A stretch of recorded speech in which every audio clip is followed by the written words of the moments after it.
Assalamualaikum and good day everyone, and welcome for today's lecture series for 137 Anatomy and Physiology for Teacher. I am Raikuna Abol and I'll be discussing about the chapter 5 Skeletal System. So, bilang future educators, napakahalaga na hindi lang natin basta i-memorize yung mga names of different bones, but we need to understand the skeletal system as a dynamic, living tissue. It's an active metabolic organ na patuloy na lumalaki, nag-change, at nag-a-adapt sa ating lifestyle. Kaya naman, ihanda na natin ang ating mga notebooks, ating mga ballpen to start our learning journey. So before we dive into our discussion, let us first know our learning outcomes. So at the end of this discussion, we should be able to first describe the skeletal system and explain its major functions. Second is to identify and classify the different types of bones found in our body. Third is to explain how bones develop, grow, and remodel throughout our life cycle. And lastly, identify the two major divisions of the skeleton and appreciate the importance of maintaining healthy bones through proper nutrients and lifestyle. So gawin natin simple, clear, and fun ang pag-aaral natin ito para siguradong hit natin lahat ng learning outcomes na ito. So, did you know that the babies are born with about 300 bones? Pero pag naging adult na, nagiging 206 lang ang kanilang bones. So, bakit kaya? So, let's first watch this video. Did you know that a baby is born with 300 bones? However, these aren't the hard bones that we have as adults. They are made entirely of temporary cartilage. By the time we reach adulthood, this number is reduced to 206. The reason is that the cartilage grows is slowly replaced by bone through a process called ossification.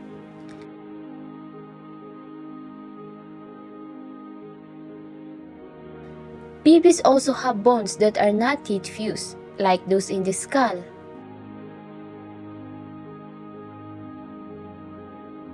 This makes it easier for the baby to pass through the birth canal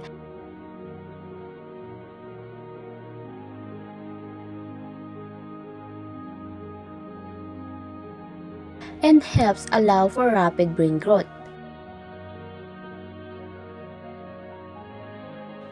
During fetal development, most of the baby's energy is dedicated to brain development.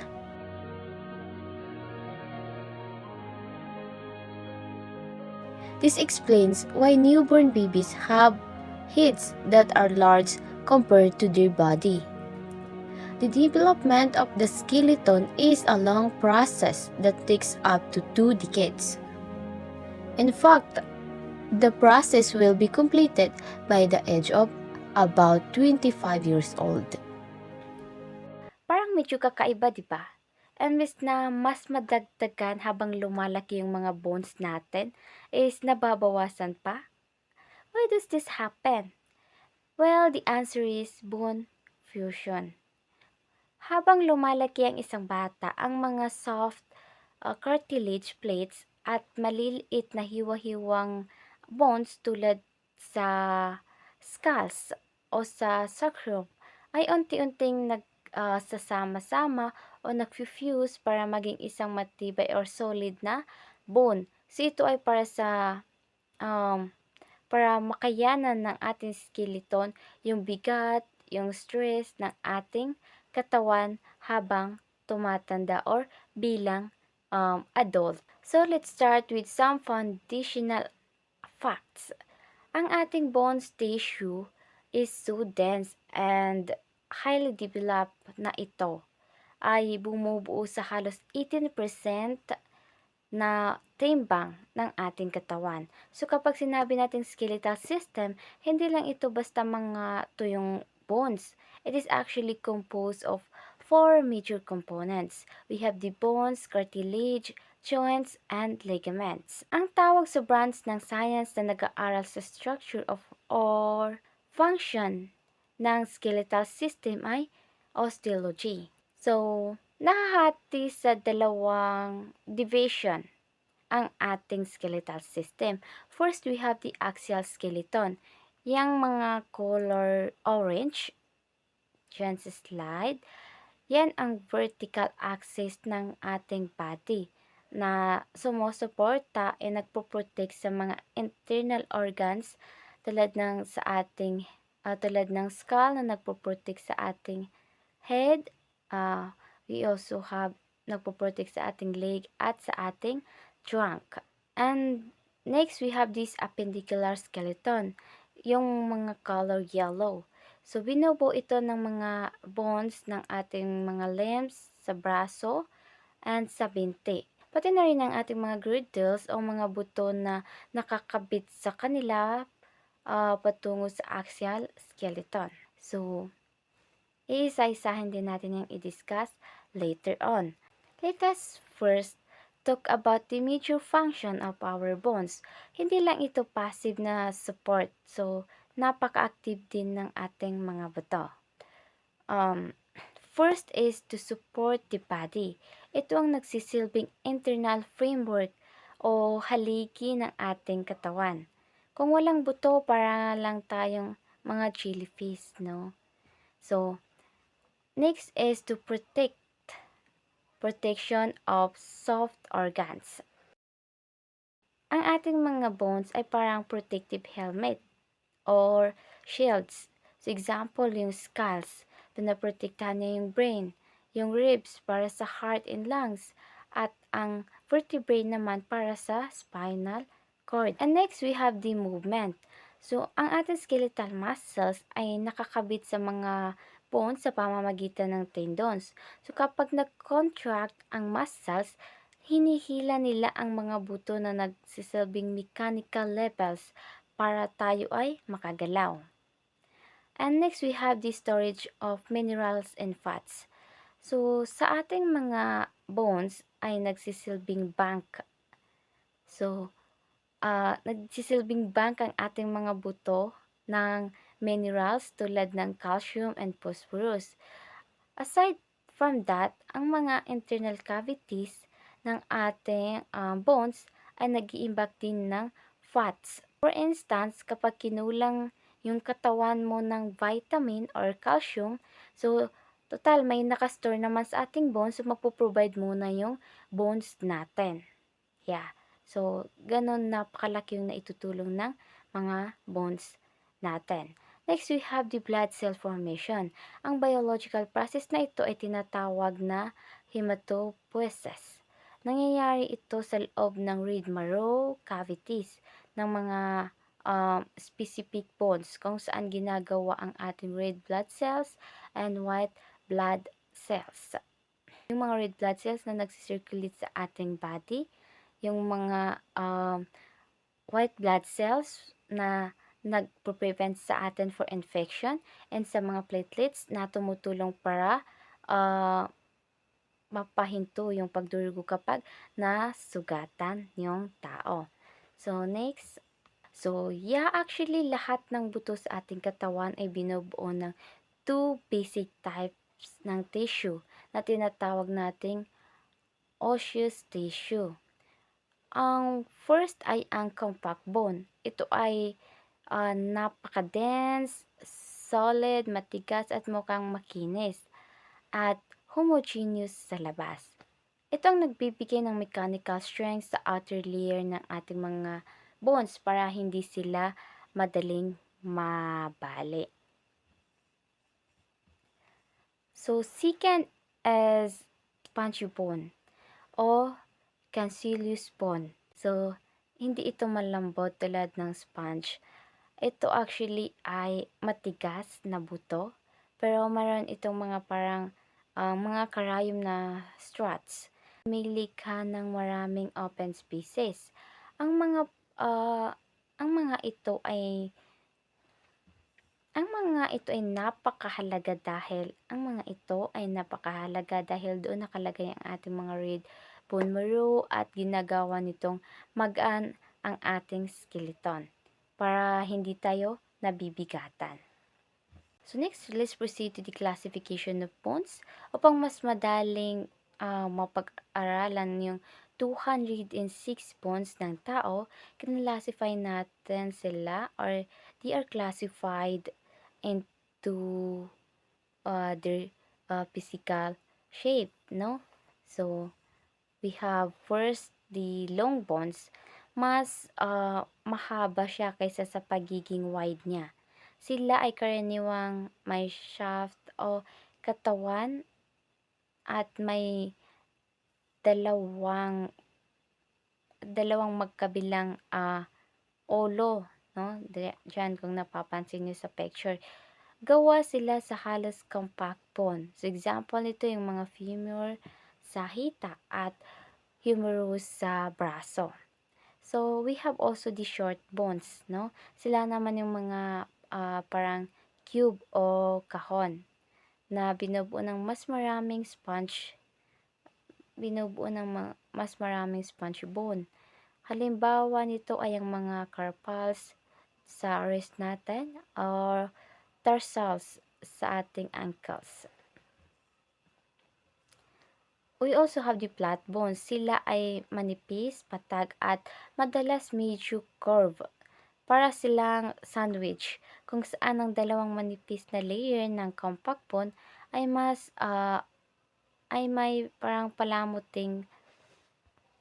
parang may palamuting sponge bone sa gitna. So example nito ang skull bone, ribs at sternum o breastbone. Irregular bones. So ang hugis naman ito ay napaka-complex, no?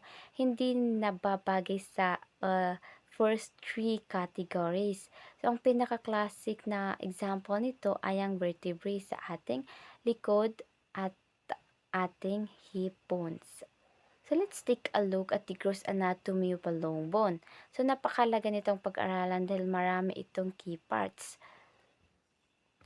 Ang mahaba at deep ng bahagi ng bones ay tinatawag na diaphysis o shaft.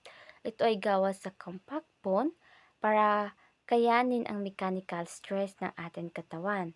Ang magkabilang dulo naman ay tinatawag na epiphysis. Binubuo ito ng sponge bone na napapaligiran ng manipis na compact bone. Sa labas ng epiphysis, meron tayong articular cartilage na gawa sa hyaline cartilage. Ito ay madulas at makinis para mabawasan ang friction o gasgas sa pagitan ng mga joints natin. Okay? Sa loob ng diaphysis, may tinatawag na medullary cavity. Sa mga adults, naglalaman ito ng yellow marrow na more on fats. Sa mga child naman, puno ito ng red marrow para sa blood cell formation. Ang labas ng diaphysis ay nababalot rin ng fibrous tissue membrane na tinatawag na periosteum. Ito ay mahigpit na nakakabit sa buto sa help ng Sharpie's fever o perforating fibers. So makikita rin natin ang mga malalaking arteries na pumapasok sa buto na nagpapatunay na ang buto ay isang living organs at highly vascular organs. Kung titingnan natin ang compact bone sa ilalim ng microscope, makikita natin na napaka-organized nito. Ang functional unit ng compact bone ay tinatawag na osteon o Haversian system. So, isipin niyo ang cross-section ng isang tree. Ang cross-section ng isang tree na may mga concentric ring o bilog-bilog. So, yeah, ganyan-ganyan ang look or itsura ng osteon. So, alam natin ano yung mga parts nito. Sa pinakagitna, mayroong central or Haversian canal kung saan dumadaan ang mga blood vessels at nerves vertical wise. Ang mga canal naman na tumatakbo ng perpendicular pahalang, no, ay tinatawag na perforating or Pokmann's canal. So sila ang nagko-connect ng blood supply mula sa labas papasok sa central canal. So ang mga rings or bilog na heart matrix sa paligid ng central canal ay tinatawag na sa pagitan ng lamellae may mga maliliit na cavities o spaces na tinatawag na lacunae. So here nagkatira ang mga mature bone cells natin na tinatawag na osteocytes. So upang makakuha ng pagkain and oxygen ang mga osteocytes na nakakulong sa loob ng lacunae, may mga microchannels na parang maliliit na mga bitak-bitak na tinatawag na canaliculi. Sila ang nag-uugnay sa lahat ng lacunae patungo sa central canal para sa transport ng nutrients. And for deformation and growth of a long bone, sa ating mga bones kasi ay patuloy na nag-change and nagpo-protect sa three special types ng cells.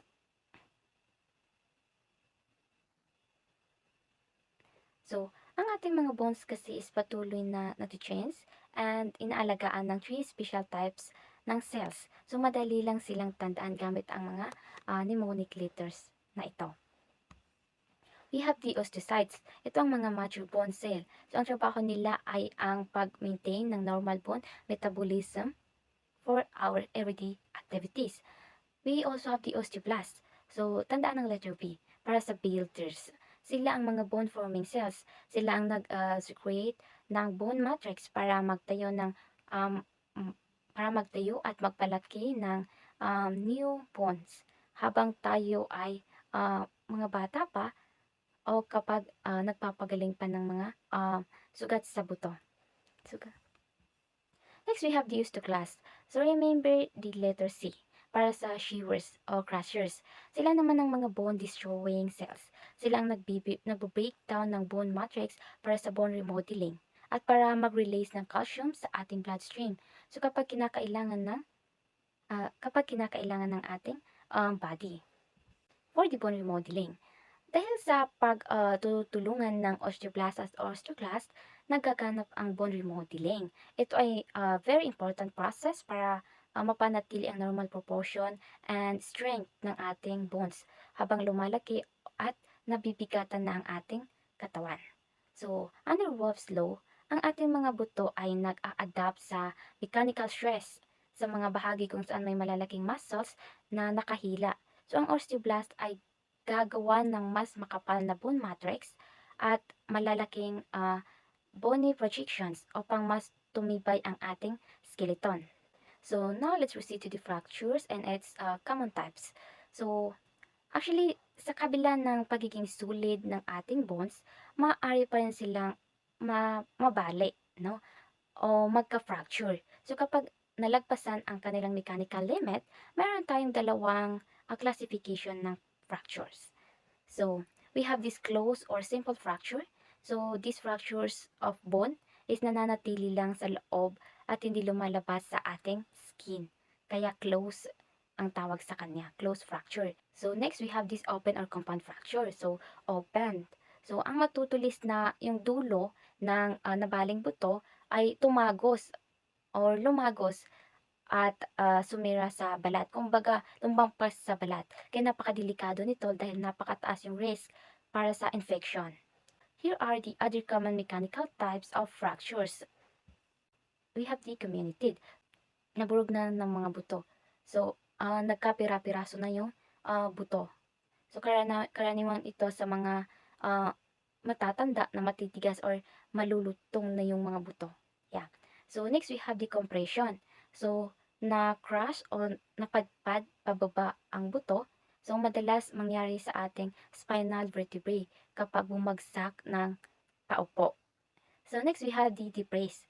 So, lumubog, papasok ang bahagi ng buto. So, karaniwang nangyayari sa flat bones, like sa skulls, no? Kapag tinamaan ng matigas na bagay. Next, we have the is impacted. Ang mga dulo ng nabaling buto ay parang purisahang bumabaon sa isa't isa dahil sa lakas ng impact, no? So, yeah, impacted. Next, we have this spiral. So, isang spiral or paikot na fracture, like parang dulot siya ng twisting force. So, karaniwang ito nangyayari sa mga athletes injuries. Next, we have this green stick. So, these fractures ay hindi kompleto. Parang sariwang sanga lang ng puno na binalikot mo. May crack sa isang side, pero sa isang side naman hindi. So, karaniwang ito nangyayari sa mga bata dahil napaka-flexible pa ng kanilang buto. So, kapag nabalian tayo, paano nga ba ito pinapagaling or hinihil ng ating katawan? So, ang bone healing ay dumaan sa 4 stages. We call it hematoma formation. So, pagkaputol ng buto, mapupunit din ang mga blood vessels nito. Kaya magkakaroon ng malalaking namumuo na dugo o hematoma. So ito ay namamaga at syempre masakit yan. So next, we have the fibrocartilage callus formation. So papasok na ang mga capillaries para linisin ang mga patay na cells at ang mga connective tissues cells ay gagawa ng isang temporary splint na gawa sa fibrocartilage callus upang pagdutungin muli ang dalawang buto. The third stage is bony callus formation. So, unti-unting papalitan ng osteoblast ang fibrocartilage callus para maging isang matigas na bony callus na gawa sa spongy bone.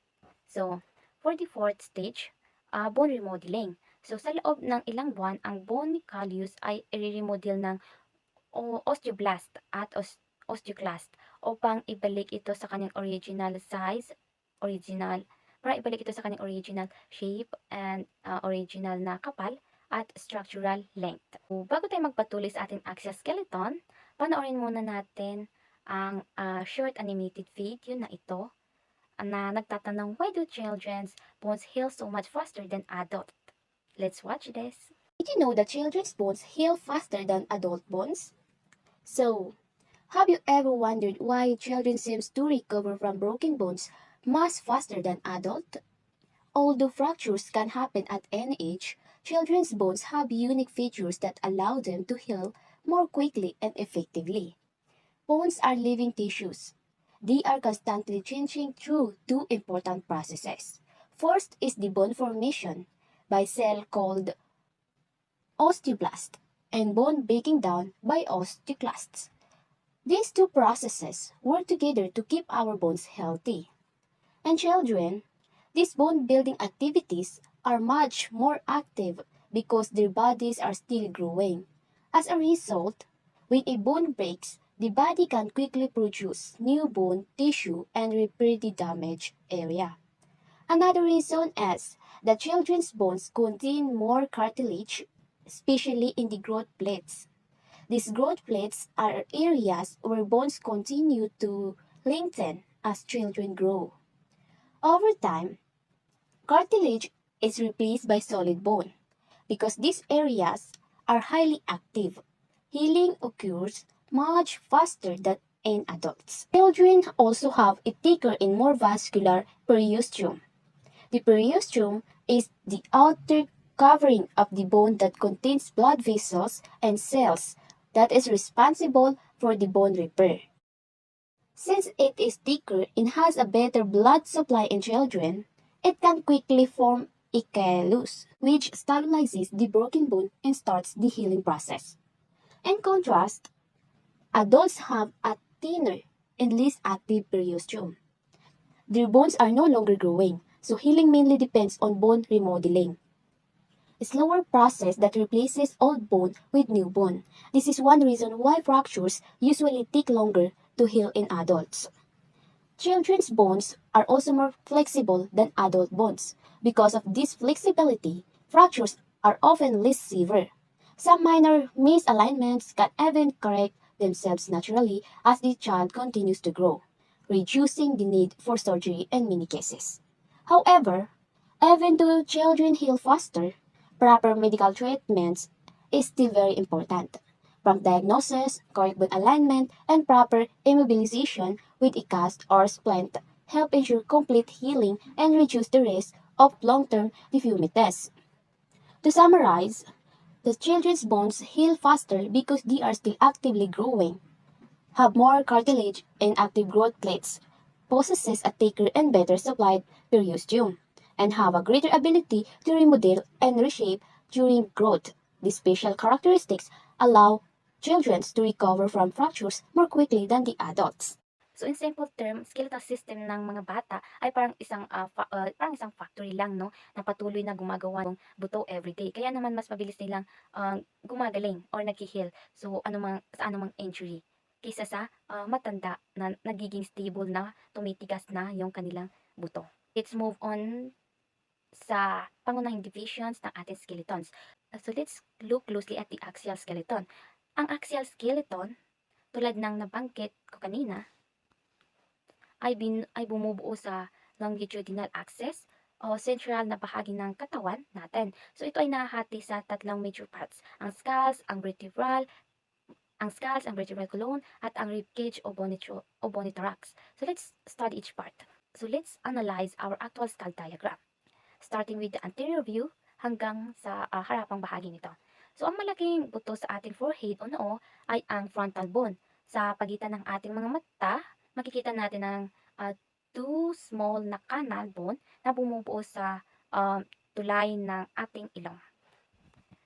Sa loob ng ating eye sockets o orbits, makikita natin ng purple sphenoid bone. So, ang gray or brown ethmoid bone sa bandang likod at ang kulay green lacrimal bone na may kanal para sa ating mga tears. Narito rin ang optic canal kung saan lumalabas ang optic nerve mula sa ating mata patungo sa ating brain. So, ang ating cheekbones naman ay binubuo ng is this color steel na zygomatic bone. Ang ating upper jaws sa taas ng panga ay ang color violet na maxilla. So habang ang ating lower jaws, ibabang panga ay ang color red mandible. So ang spots kung saan nakabaon ng ating mga teeth ay tinatawag nating alveolar margins.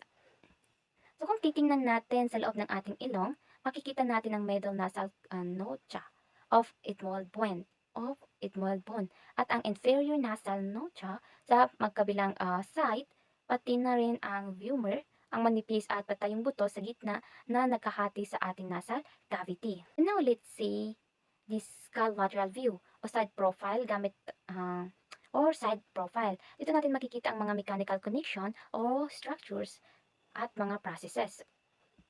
So makikita natin ang blue parietal bone sa itaas at ang violet occipital bones sa likod. Sila ang pinagdurugtong ng mga immovable joints o ang coronal sutures sa harap ng squamosal sutures sa gilid at ang lambdoidal structure sa likod. Tingnan natin ang clear na red temporal bone. Dito matatagpuan ang external auditory meatus o ang butas ng ating tenga. Sa ilalim nito ay ang bilugang mastoid process at ang parang matulis na parang karayom na styloid process. Sa ating panga naman, mapapansin natin ang mandibular condyle na siyang gumagawa ng joint sa ating temporal bone at ang matulis na coronoid process sa harap nito para sa kapit ng muscles. So, kung mapapansin nyo ang ating cheeks arch o zygomatic arc,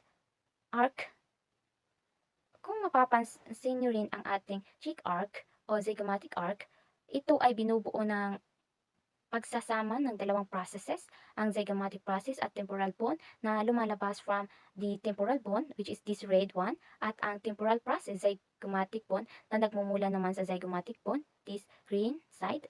So, kasunod nito, bumaba na tayo ng kaunti sa may leeg and hanapin natin ang hyoid bone. So, napaka-special ng butong ito dahil ito lang ang tanging buto sa buong katawan ng tao na hindi direct nakakabit sa other bone. So, wala siyang kinakabitan. Wala siyang kinakabitan. Ang naka-direct lang na konektado sa kanya is mga muscles, no? So, ito ay nakasuspend o nakabitin lamang sa pamamagitan ng mga muscles at ligaments sa ating leeg.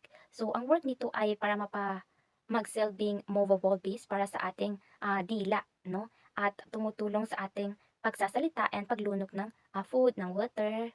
So, ang ating axial backbone naman ay ang vertebral column. So, bukod sa pag-protect sa ating spinal cord, ito rin ang pangunahing support ng ating head at trunk. So, mayroon itong five region. 7 cervical vertebrae sa leeg. So, kabilang na dyan yung atlas at axis. And then we have 12 thoracic vertebrae sa ating likod kung saan nakakabit ang ating mga ribs. 5 lumbar vertebrae sa ating lower back na sumasalo sa pinakamabigat na weight ng ating upper body. Nakakonekta naman sa thoracic vertebrae ang ating bony thorax o rib cage na binubuo ng sternum o breastbone sa gitna. So we have 12 pairs ng ribs. Ang first 7 pair ay 2 ribs dahil may sarili silang hyaline cartilage na nakakabit sa sternum. Ang pairs 8 to 10 ay false ribs dahil nakikisawsaw lang sila sa cartilage ng rib number 7, yung number 7. So at ang pairs 11 and 12 ay floating ribs dahil wala silang connection sa harap. And now, dito naman tayo sa ating pangalawang division, ang appendicular skeleton. Ito ang bahaging tumutulong sa ating para sa ating movement, para like tumakbo, umawak ng mga bagay. So, binubuo ito ng pectoral girdle na may clavicle or collarbone sa scapula o shoulder blade. Ito ay nagbibigay ng mataas na mobility or free movement sa ating kamay. We have the upper limbs. Binubuo ito ng humerus sa braso, radius, and ulna sa forearm.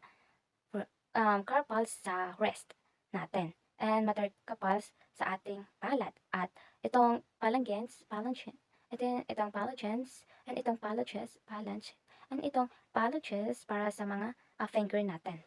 It also contains the pelvic girdle.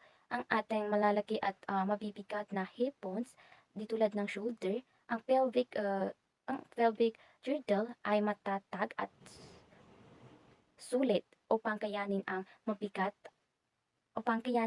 ng ating body. So, it also contains the lower limbs.